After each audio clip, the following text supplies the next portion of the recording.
Assalamualaikum warahmatullahi wabarakatuh. Halo teman-teman semuanya, selamat sore. Apa kabar teman-teman semuanya saat ini? Saya harap dan saya doakan kalian tetap dalam keadaan sehat selalu dan selalu dalam lindungan Allah Subhanahu wa Ta'ala.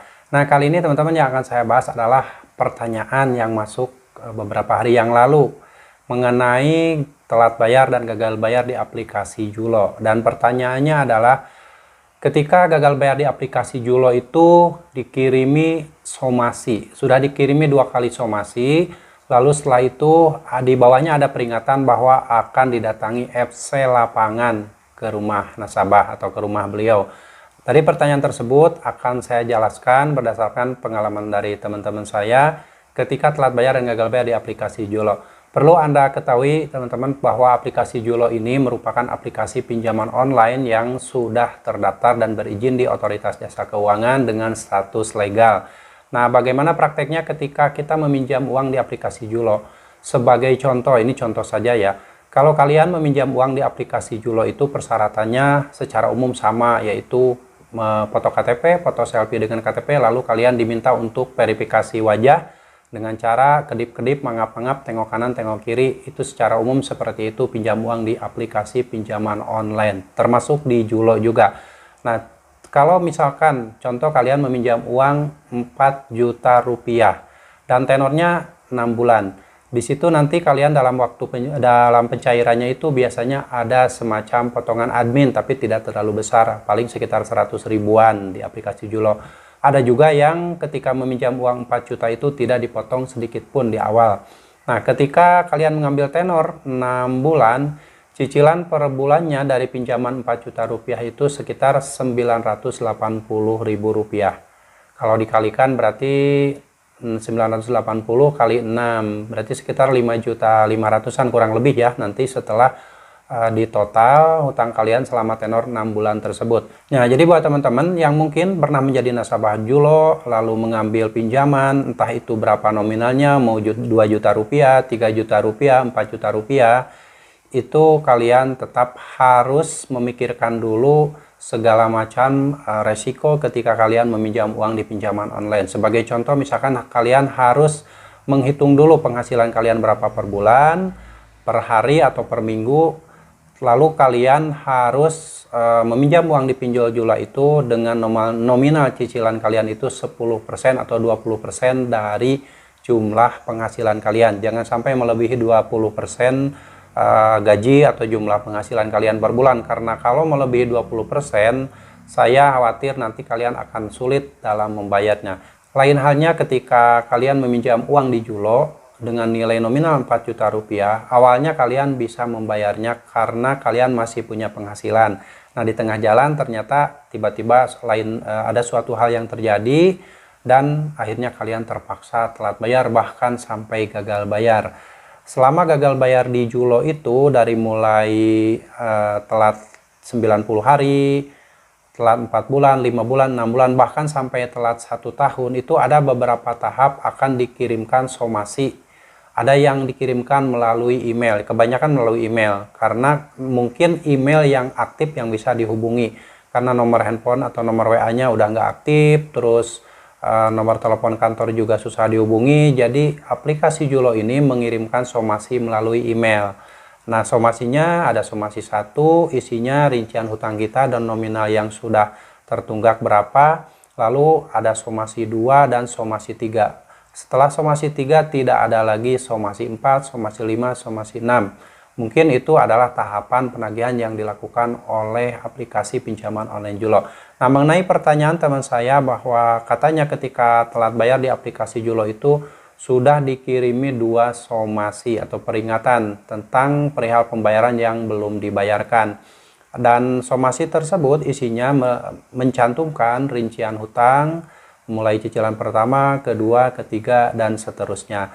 Lalu setelah itu di bawahnya ada semacam peringatan, dan peringatan tersebut isinya adalah mengingatkan perihal pembayaran, dan kalau tetap tidak ada respon, tidak ada pembayaran, maka dengan terpaksa pihak pinjaman Julo akan mengirimkan FC lapangan, field call, orang yang datang ke rumah, orang yang biasa nagih ke rumah. Dan Di kalangan teman-teman yang gagal bayar biasanya itu disebutnya DC lapangan, katanya debt collector lapangan.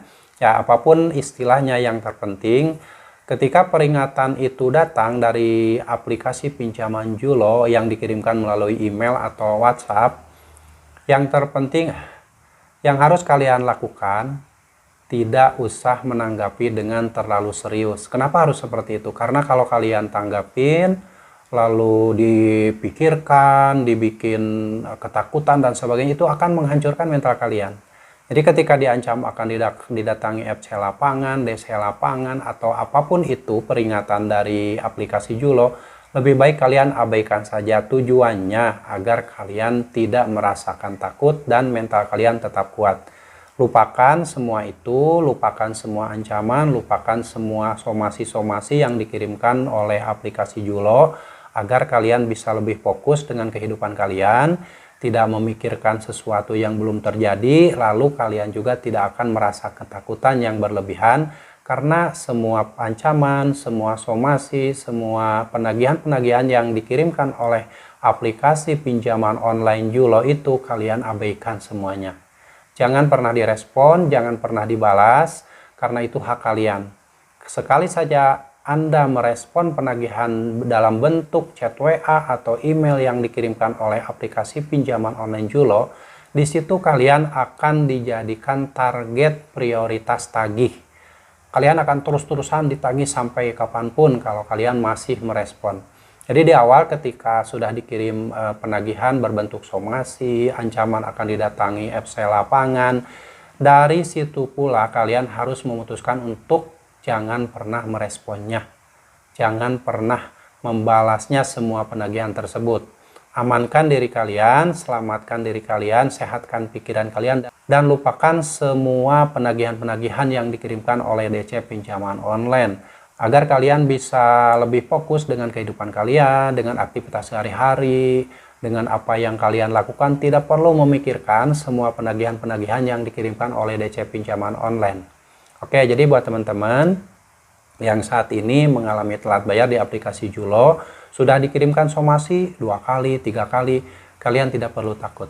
Biarkan somasi tersebut masuk dan kalian boleh simpan screenshot untuk nanti kalian buktikan kalau misalkan tiba-tiba ada proses selanjutnya. Lalu setelah itu kalau diancam akan didatangi FC lapangan, tidak perlu takut. Tunggu saja sampai FC lapangan tersebut datang. Dan kalian tidak perlu merespon semua penagihan chat WA tersebut, itu hak kalian. Bodoh amat kalian mau respon, mau tidak, itu hak kalian. Jadi gak perlu kalian meresponnya. Lebih baik kalau memang mau baca ya baca saja, gak masalah. Kalian baca biar tahu isi somasinya apa, lalu ancamannya apa saja. Dari situ kalian sudah lebih baik lupakan semua itu. Karena dengan cara-cara mengabaikan dan tidak meresponnya itu dengan sendirinya nanti penagihan-penagihan yang dikirimkan melalui chat WhatsApp ataupun email juga akan berhenti dengan sendirinya. Tidak akan terus-terusan dikirimkan. Beda lagi ketika kalian meresponnya. Sekali saja merespon kalian akan terus ditagih. Nama kalian akan dijadikan prioritas tagih. Mungkin di kantornya kalian akan semacam ditandai ya, nama kalian itu ditandai di stabilo atau di checklist bahwa kalian itu adalah nasabah yang merespon dan akan dijadikan prioritas tagih. Oke teman-teman, jadi saat ini buat teman-teman yang sudah telat bayar dan gagal bayar di aplikasi Julo, tetap kalian semangat. Jangan sampai mental kalian rusak dengan penagihan-penagihan yang dikirimkan oleh DC pinjaman online Julo.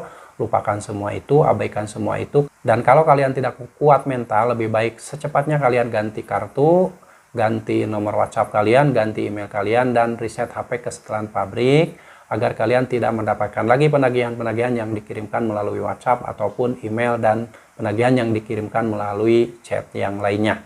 Lebih baik dari sekarang kalian lebih fokus dengan aktivitas kalian sehari-hari, mencari duit, mencari uang sebanyaknya untuk kehidupan kalian sehari-hari dan untuk membangun masa depan kalian yang lebih baik. Tidak ada yang berat ketika kalian gagal bayar dan telat bayar di aplikasi pinjaman online Julo, kalian hanya ditagih. Resikonya hanya satu, yaitu mungkin saja data-data kalian akan di blacklist dan masuk SLIK OJK. Mungkin saja, karena tidak semua pinjaman online melaporkan data-data nasabahnya ke SLIK OJK.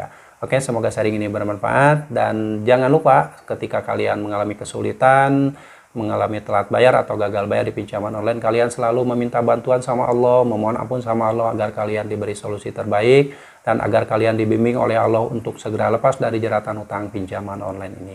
Sampai jumpa lagi di video saya selanjutnya. Assalamualaikum warahmatullahi wabarakatuh.